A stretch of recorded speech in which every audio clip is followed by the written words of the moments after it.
Skater for the Windy City Rollers and a super important researcher at a fancy Chicago institution. Melanie is also a contributor to Anthology of Chicago. She's going to be reading tonight about Logan Square.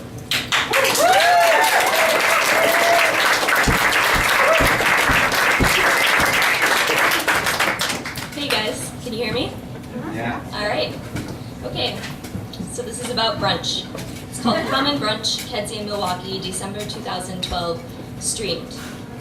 An intentionally modest storefront with an army of calla lily-filled matte white porcelain vases lines the window because calla lilies are the new hydrangeas, are the new daisies, and a vintage-style neon script light over the door displays a single word because single-word named brunch restaurants are the new ampersand named brunch restaurants.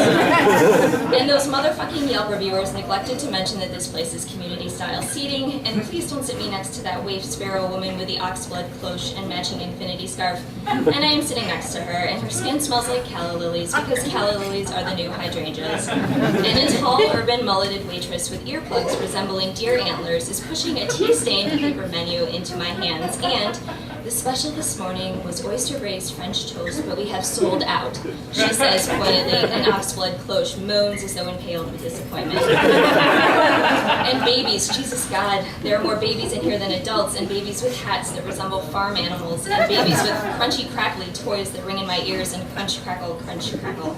And I have to pee, so I squeeze through the foot-long space between diners and kitchen, and urban mulleted waitresses glare at me because how dare I?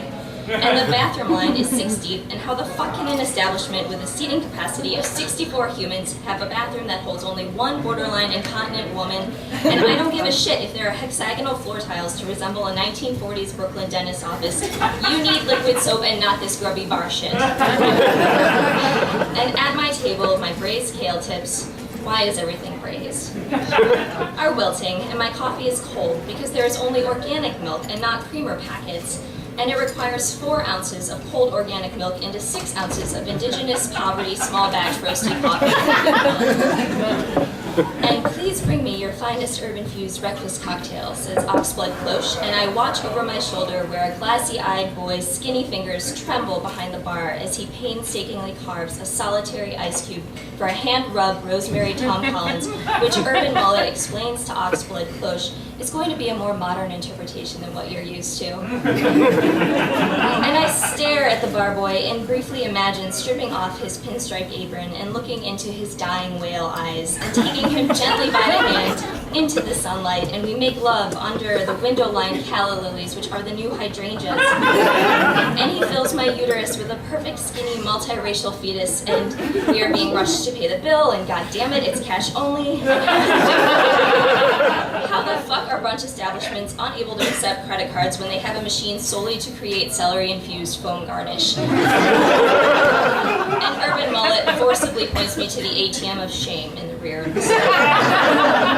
And we are out, and I am leaving, and fresh air, and a $60 parking ticket because the maximum time of 2 hours does not reasonably account for a 97-minute wait to be seated.